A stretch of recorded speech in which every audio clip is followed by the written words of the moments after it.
가산조정과 차감조정 정리하도록 하겠습니다. 세무조정은 과세소득의 증가 또는 감소를 기준으로 과세소득을 증가시키는 조정이 가산조정, 과세소득을 감소시키는 게 차감조정이에요. 그래서 가산조정에 2개, 차감조정에 2개 이렇게 있는데 봅시다. 일단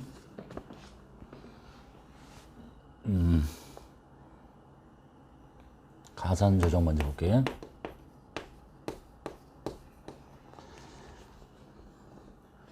자, 기업 회계 기준 있고, 기업 회계 기준에 그 다음에 회사 계상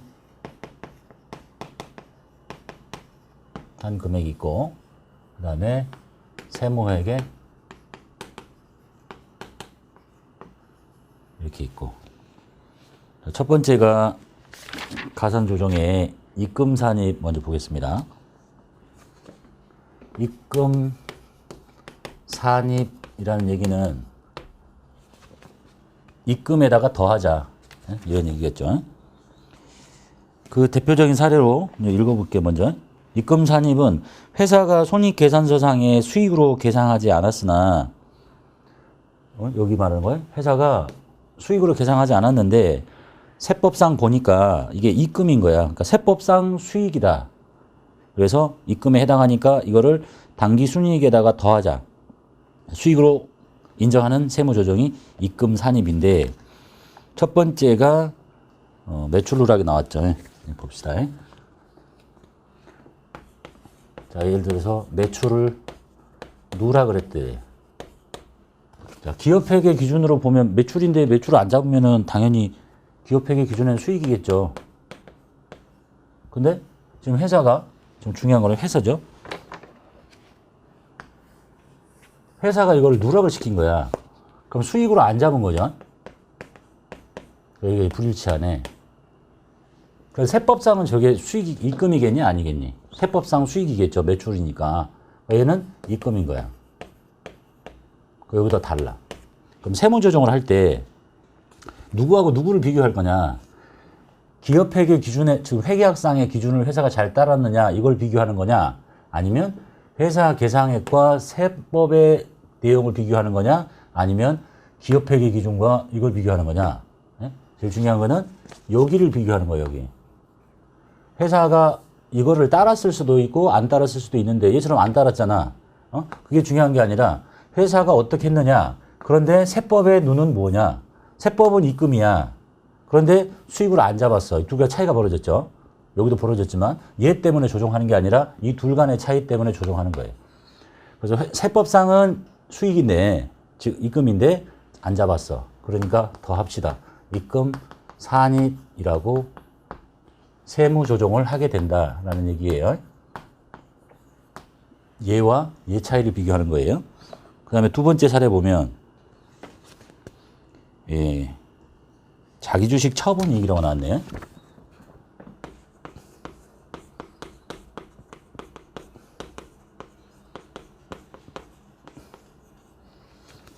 자, 회계학 공부하셨으니까 자기주식 처분이익이 뭔지 아시죠?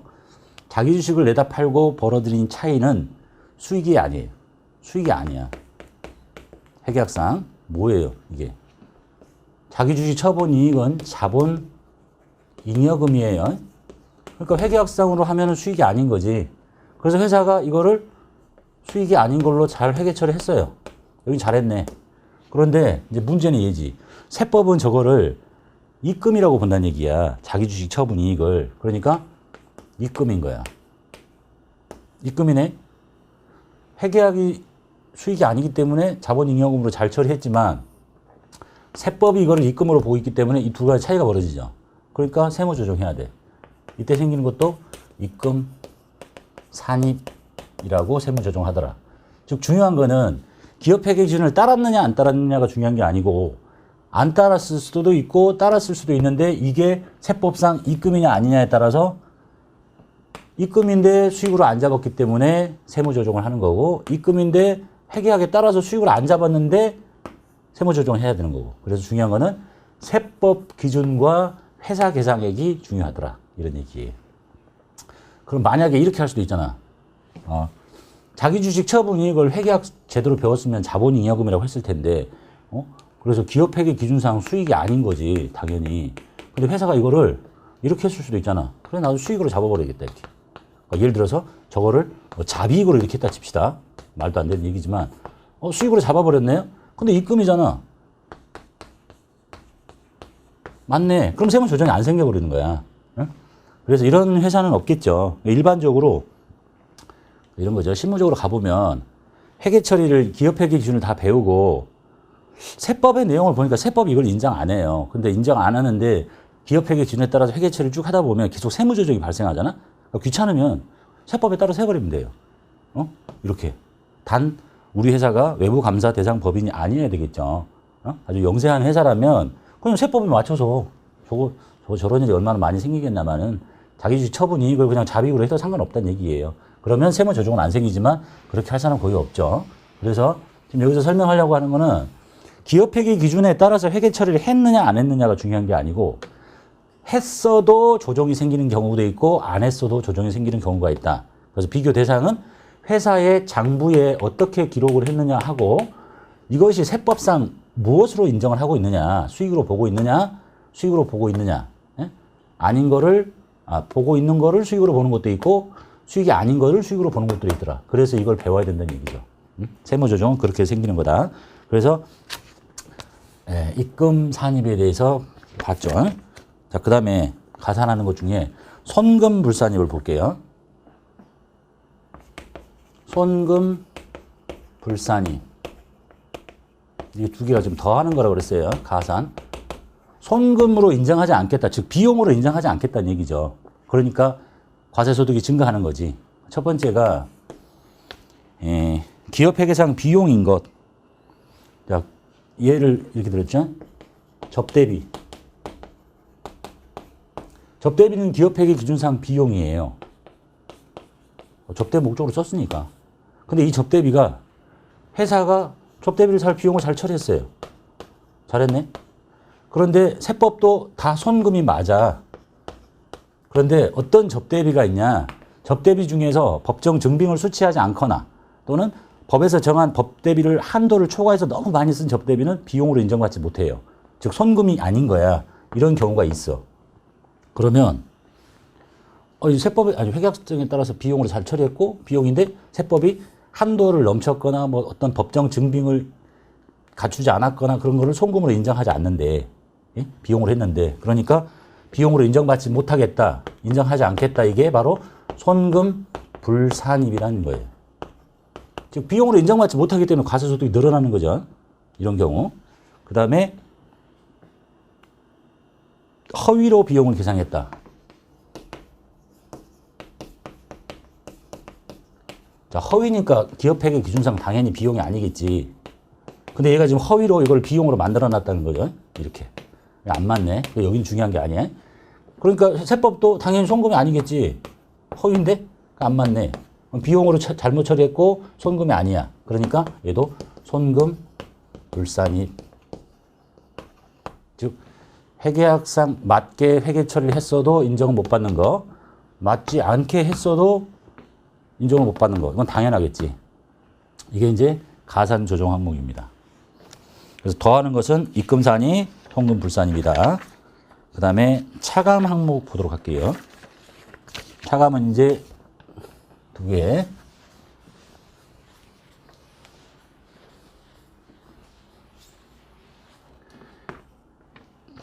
입금 불산입. 첫 번째 사례가 자, 입금 불산입은 회사가 손익계산서상에 수익으로 잡아놨어요.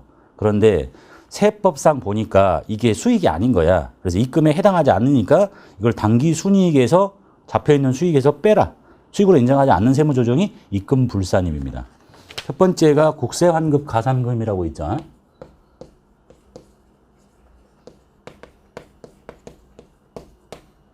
자, 이 뜻은 이제 뒤에 또 봐서 배우시게 될 거예요. 뭐 국세 등을 많이 내가지고 많이 냈죠. 그럼 돌려받을 거죠. 받는데 돌려받으면서 국가가 약간 보상의 성격으로 어떤 이자를 갖다 붙여줘요. 그게 이제 국세 환급 가산금이야. 받으면 이제 원금에다가 이자를 받았으니까 당연히 얘는 수익이겠지. 회계학상으로 뭐 이것이 이자 수익이 됐건 잡이익이 됐건. 그래서 회사가 이걸 수익으로 잡아놓은 거야. 잘했죠? 근데 세법은 이걸 손금으로 인정하지 않는다니까? 아니, 말 잘못했다. 입금으로 보지 않아. 입금이 아니라고 보는 거야. 왜냐면 보상의 성격으로 주는 거니까. 다르죠.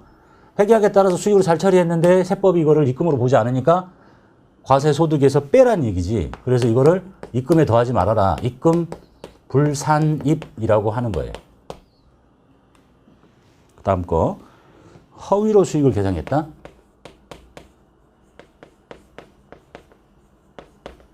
매출이 아닌 걸 매출로 잡았대. 회계학상 수익이 아니겠지. 근데 얘가 이거를 수익으로 잡아놓은 거야. 세법도 이것이 입금이 아니겠죠. 허위로 작성해서 잡아놓은 수익이니까. 그래서 입금 불산입하겠다라는 얘기.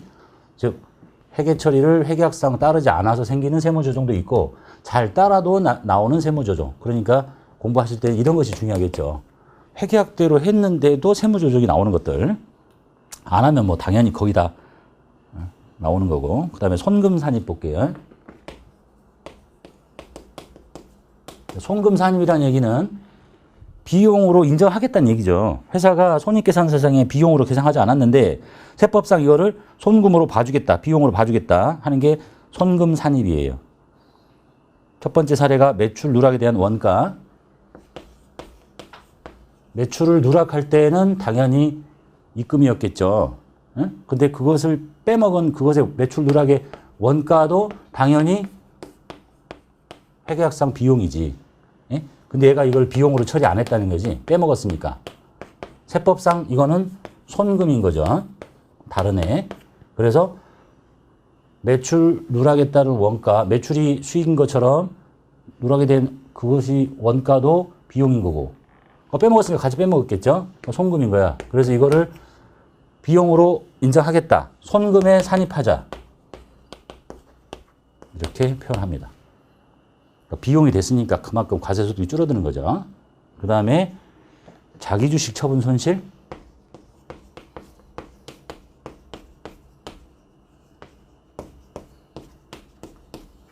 자, 자기주식 처분 손실 회계학상으로는 비용이 아니죠. 뭐야 이거? 자본 조정 항목이에요. 이미 다 배우셨지? 자본 조정 항목이야. 비용이 아니라. 그래서 비용이 아닌 거를 비용이 아닌 것처럼 잘 처리한 거죠. 자기 자본 조정 항목으로. 근데 세법이 이거를 손금으로 보더래. 예? 그 다르지. 그래서 손금에 산입하자.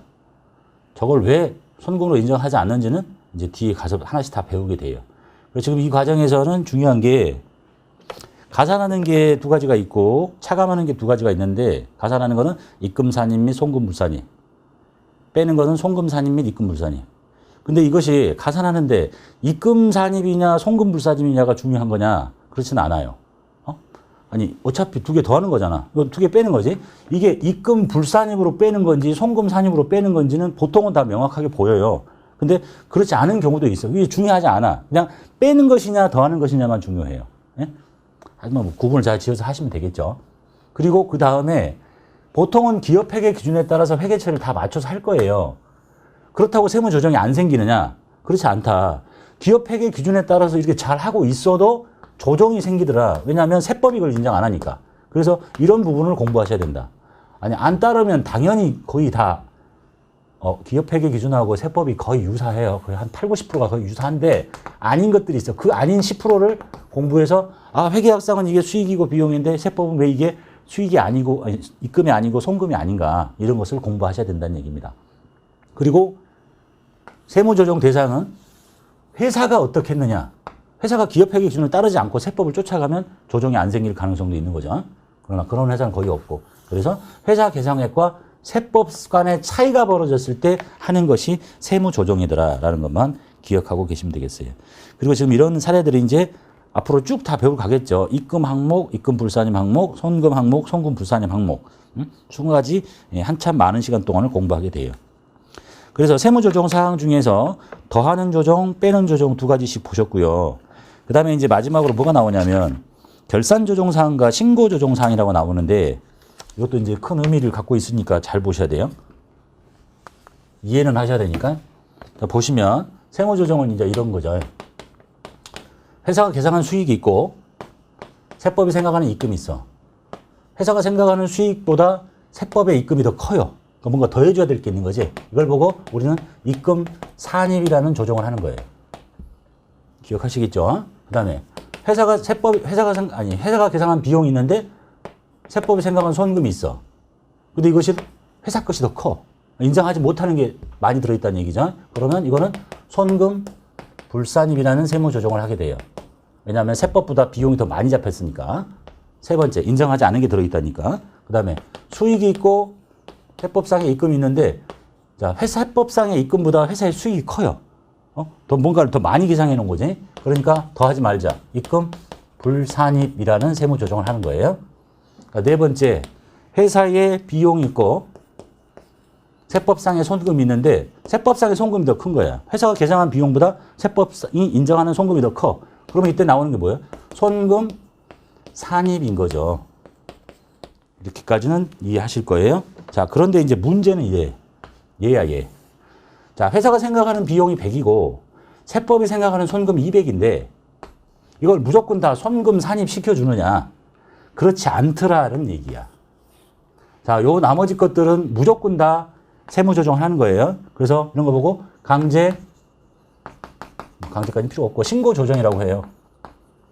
자, 신고 조정이라는 얘기는 요 두 개가 딱 맞았으면 조정이 안 생길 텐데 이 두 개가 지금 차이가 벌어졌으니까 뭔가를 세무 조정을 통해서 둘 다를 맞춰주는 거죠. 그걸 이제 소득금액 조정 합계표라는 데서 바로 세무 조정을 통해서 과세소득을 증가시키거나 감소시켜요. 그게 이제 신고 조정이야.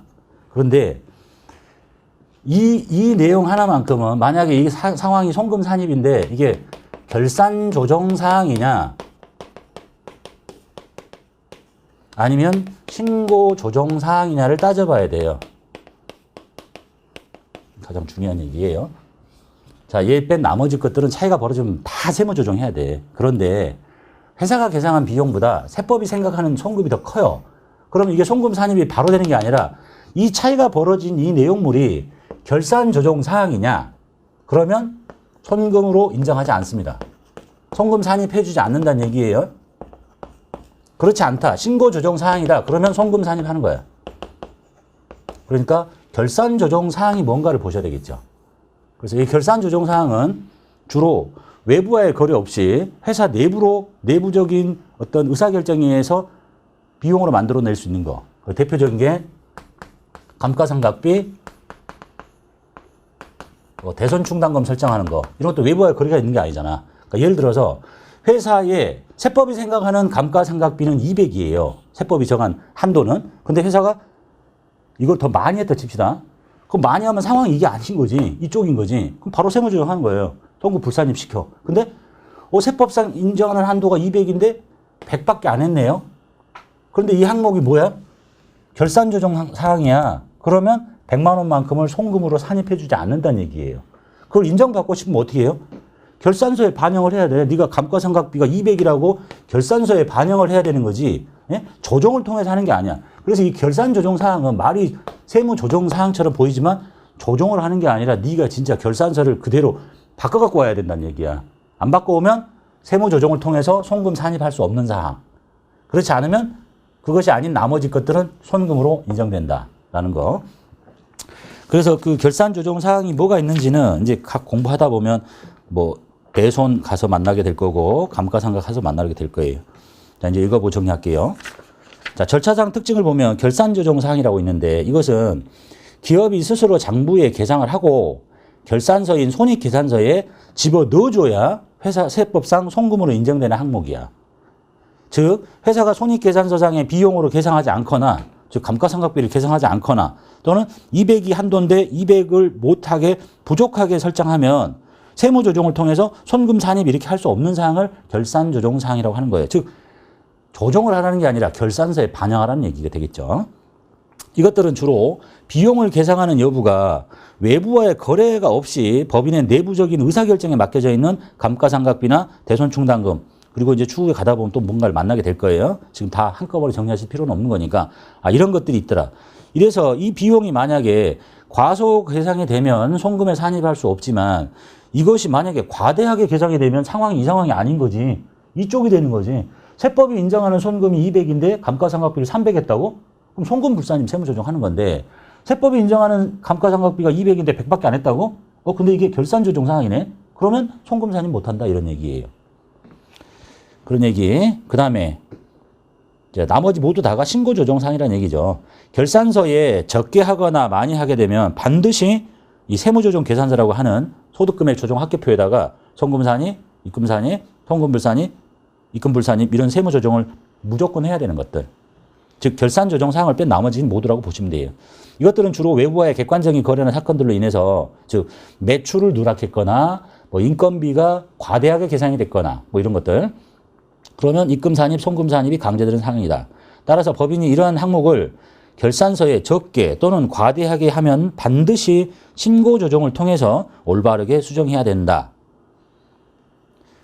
그래서 우리가 말하는 세무조정이라는 건 거의 다 신고조정사항을 말하는 거고 이 결산조정사항이라는 것들은 어느 세무조정으로 하는 게 아니라 네가 이것을 인정을 받고 싶으면 네 결산서에 그 금액만큼을 집어넣어라. 미달하게 하면 인정 못 해주겠다라는 게 결산조정사항이라고 보시면 되겠네요.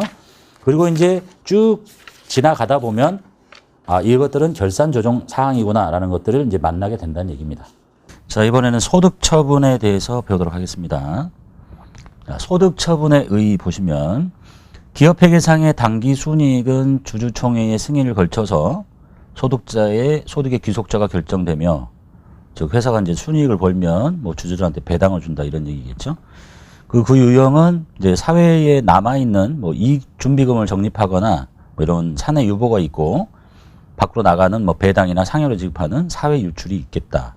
이와 마찬가지로 세무회계상의 각 사업년도 소득도 그 귀속자를 결정해야 하는데 당기 순이익에 대해서는 이미 법인이 이익 처분에 의해서 그 귀속자가 결정되었으므로 당기 순이익과 각 사업년도 소득과의 차이인 세무조정의 금액의 귀속자만을 추가적으로 확정하면 된다. 이처럼 세무조정의 귀속자와 그 소득의 종류를 확정하는 절차를 소득처분이라고 한대요.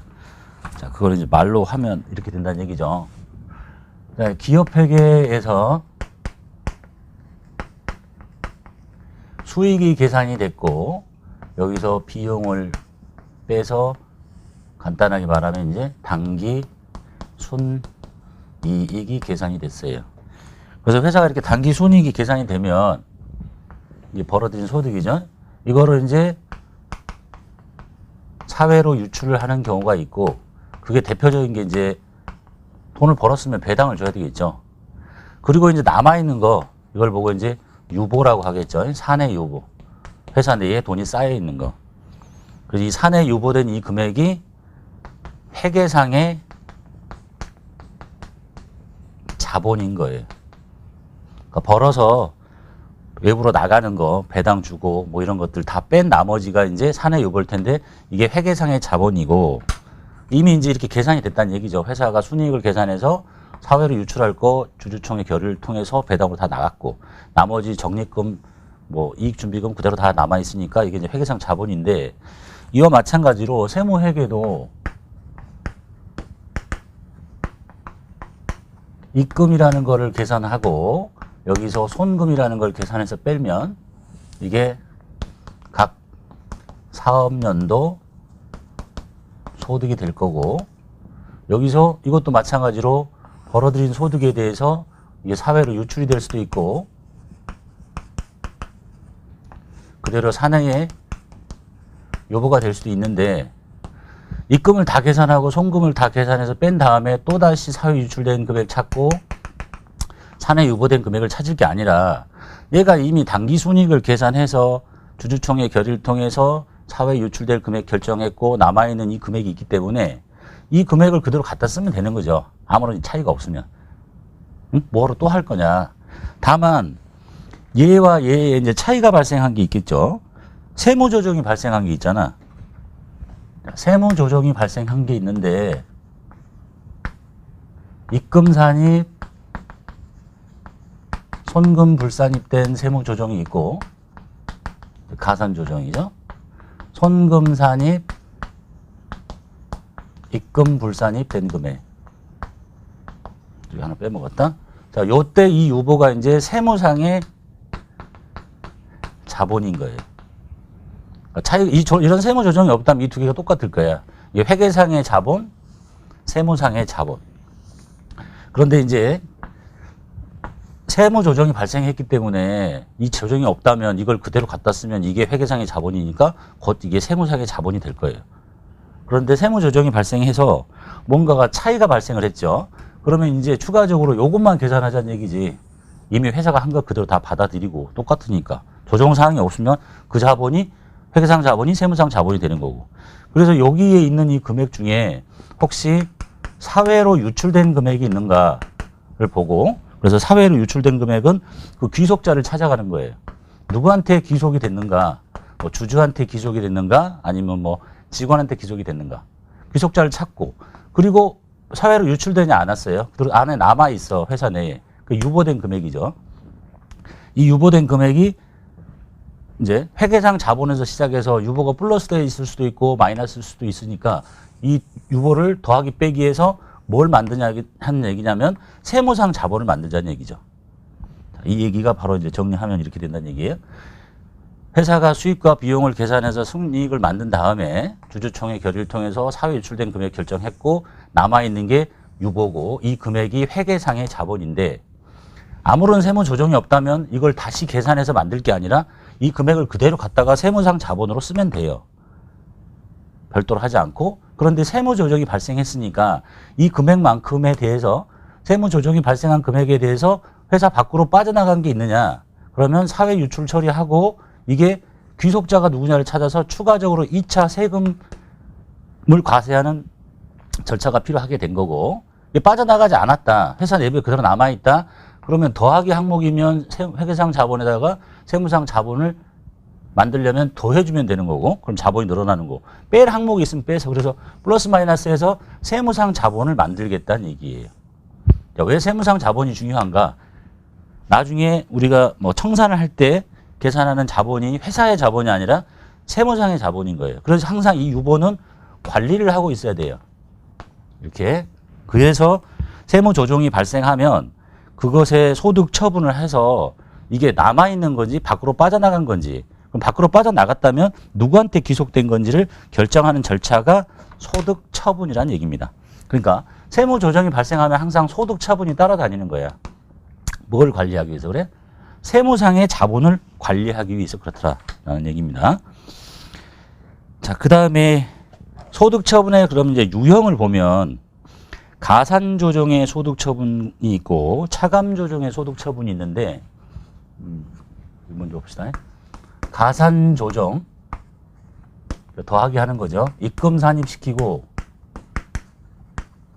손금 불산입시키는 이 가산 조정의 세무 조정의 종류에는 첫 번째가 사회 유출과 유보가 있대요. 세 개가 있네요. 사회로 유출됐다. 회사 내부에 남아있다. 그리고 기타 이렇게 세 개가 있는데 이 두 개는 이제 뭐 비슷하게 묶어서 보시면 되겠고 자, 세무조정으로 증가된 금액이 가산조정은 세무조정으로 증가가 된 거죠. 입금에 산입시키거나 송금을 인정하지 않거나 이렇게 증가된 금액이 기업 외부로 유출이 됐어요. 그러니까 회사 내부에 남아있지 않고 외부로 나갔다는 얘기지. 그걸 보고 사회 유출이라고 해요. 그러면 이제 사회로 나갔으니까 회사의 돈이 회사 밖으로 나갔으니까 누구한테 갔느냐. 그 귀속자를 찾아. 그래가지고 그 귀속자에 대한 배당, 상여 뭐 이런 처분을 한다는 뜻이에요. 그러니까 사회로 빠져나갔기 때문에 자본이 차이가 벌어지지는 않는 거죠. 두 번째가 이게 사회로 유출이 되지 않았고 기업 내부에 남아있는데 세무상 자본과 회사의 자본에 차이가 발생을 해요. 자본 차이가 발생을 하니까 관리를 해야 되겠죠. 그러니까 플러스 차이가 생기면 회사 자본에다가 더해서 세무상 자본을 만드는 거고 자본 차이가 발생하면 유보라고 합니다. 이때 유보를 이제 플러스 유보라고 하는데요. 증가시키는 유보. 그리고 자본 차이가 생기지 않아요. 회사 밖으로 빠져나가지 않고 남아있는데 자본 차이가 발생하지 않는다. 그럼 관리할 필요가 없는 거죠. 그래서 기타라고 하는 겁니다. 이게 가산조정의 소득처분이고요. 그 다음에 차감 조정권 하나 볼게요. 차감 조정은 손금 산입하고 입금 불산입이 있는데 뺀다는 얘기죠. 자, 세무 조정으로 얘는 감소한 금액이에요. 감소한 금액이 세무 조정으로 잘 들어보세요. 세무 조정으로 증가한 금액이 회사 내부에 남아 있느냐 아니면 밖으로 나갔느냐. 이 밖으로 나갔느냐가 사회 유출이죠. 근데 세무 조정으로 인해서 감소된 금액이 밖으로 나갈 수는 없죠. 증가된 게 안 있고 나갔느냐가 사회 유출이기 때문에 이 감소한 항목 중에는 사회 유출이라는 개념이 있을 수가 없다. 그래서 자, 감소된 금액이 회사의 자본 차이가 발생하느냐 세법하고 자본 차이가 발생하면 쟤는 증가시키는 유보니까 플러스 유보라고 하고 얘는 마이너스 유보라고 하는 거예요. 자본 차이가 생기지 않아요. 그러면 기타라고 하는 겁니다. 이제 하나씩 다시 볼 거예요. 사회 유출, 그 다음에 유보, 기타 볼 텐데 세무 조정의 큰 틀은 세무 조정으로 증가 감소된 금액을 귀속자를 찾아 사회로 유출됐다면 귀속자를 찾아서 그 사람한테 2차적인 세금을 과세하게 되는 거고 내부에 남아있다면 회사의 자본과 세무상의 자본을 일치시켜야 되니까 관리를 해야 되니까 이거를 관리를 해서 유보라는 이름으로 관리를 하게 되는데 가산 조정에서는 증가되는 세무 조정으로 증가된 금액이 외부로 나갔느냐 누구한테 귀속되느냐 그럼 사회 유출 그 사람 찾아가고 남아있다 자본 차이가 발생하느냐 유보 하지 않는다 기타 반대로 세무 조정으로 감소한 금액이 밖으로 나갈 수는 없는 거죠. 감소한 금액이 자본 차이를 발생시키느냐 그러면 마이너스 유보 그렇지 않느냐 그러면 기타 이렇게 처분한다고 봐두시면 되겠네요. 이게 이제 소득 처분의 의의와 유형이고 이어서 이제 자세한 내용을 하나씩 살펴보도록 할게요.